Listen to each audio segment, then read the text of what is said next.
6 years ago, I worked on Dave Pelz's personal line of wedges. Okay. And what I learned a lot from Dave was that the faces of the wedges wear out very, very quickly. I had no idea that touring professionals change their wedges at least every 4 to 6 weeks. Certainly at every major championship, every tour pro has put a new wedge in the bag. Why? Because as they practice, the sand and the soil starts to wear out the edge of the score lines. The score lines don't necessarily wear out because that, the draft of the score line sits below the surface of the face. But what does wear is the very edges. That edge of the score line controls spin, and that obviously means bite on the greens or trajectory. So if you start losing spin, you can't control the trajectory or the bite on the greens. So what I learned from Dave was that if you can create a material, get a material that is indestructible, you would increase the performance and longevity of the wedge. The problem was, how do you maintain feel? Because wedges, in my opinion, have been the lowest tech category, lowest tech equipment category in golf. Take a look at drivers today versus 25 years ago. Take a look at fairway woods today versus 25 years ago. Irons, the same thing, even putters.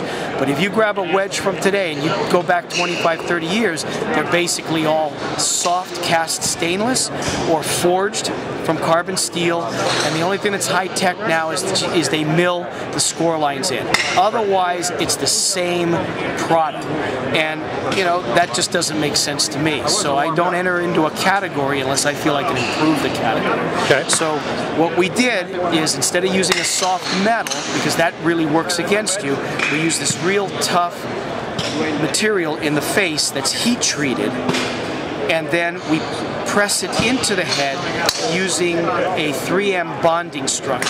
3M bonding membrane is a little bit rubbery. It's 3M, it's like a tape, but it's a little bit on the soft side. When it sits in an oven, you press this into an oven for an hour. It releases an epoxy resin. That resin then bonds the body to the face material, and it's a tougher bond than welding. But when it cools, that 3M membrane goes back to a slightly spongy state. So it actually acts as a natural shock absorber. So when you hit the wedge, it feels as soft as a forging, but the face will last you years. Wow. All right, so now we got the raw parts here.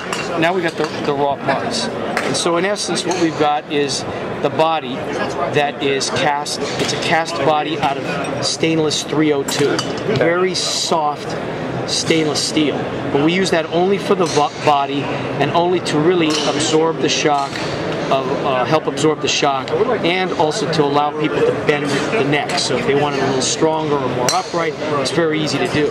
The other thing that's very unusual about the club is you see that I've hollowed out the area behind the insert.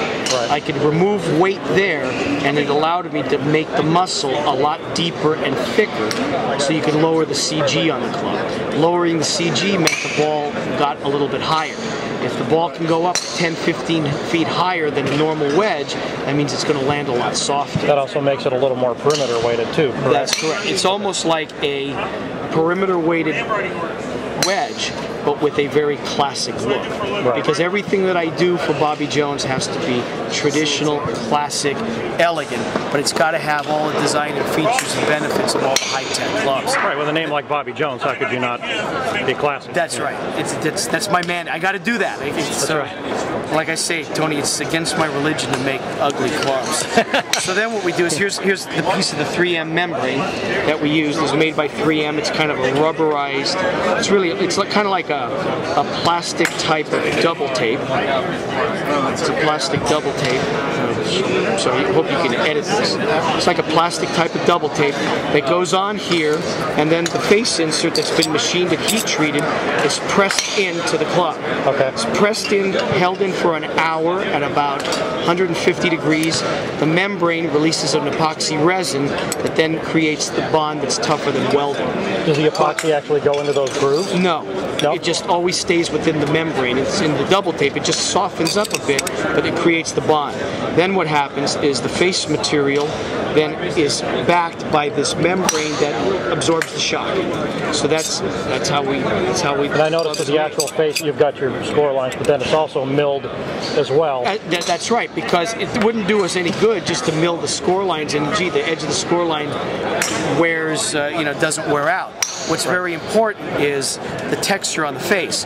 When you look at our face material under a microscope, it looks like you have 10,000 teeth of a saw.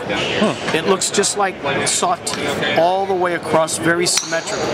When you look at a sandblasted face, it looks like the surface of the moon. There's no comparison in which method is going to give you more control. So, and then due to the durability of that milling doesn't wear off. That's correct. Like it would very quickly on other clubs. Virtually immediately. On a sandblasted face, on a forged face, forged steel, it would wear off virtually immediately.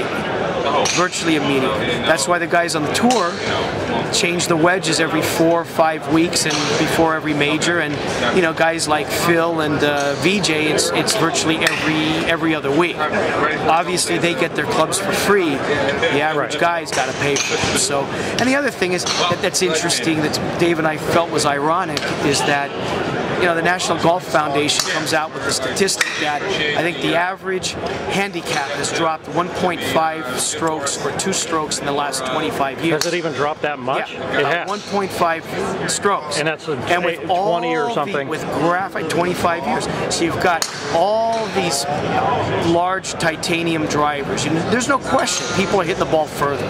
They're hitting it straighter. If that's the case, then why has the handicap gone down about 1.5 strokes? It's because nothing can help from 100 yards and in. But practice makes perfect. And the more you practice, the better you get. But what's ironic, Tony, is that the more you practice, the more your tool, your club, is deteriorating. So there's no way that you can play the same shot and get the same effect with a wedge that's been hit 3,000 times over a year and a half. How can you execute the same shot around the green as a wedge that you just ripped off the plastic cover on and it's brand new?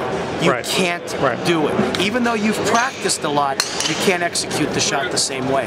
So with ours, once you get the good look of the club, it'll last you for years. Even the guys on the tour, when they change wedges, they don't come up and say, hey, VJ, here's a new wedge for you. And VJ says, oh, hey, that's fine. When they go to the tour guys to replace their sand wedge, the tour van shows up with about 24 wedges, and the pro goes through 24 wedges to pick the one that looked just like the one that's being replaced, because each wedge is hand ground. The leading edge is a little bit different. The radius here, gee, I don't know. The other one, I thought the toe was a little higher. I thought the toe's a little square, or I thought this was a little softer. The leading edge is different. When you get used to the look of the wedge, you don't want to change. You won't have to change with ours.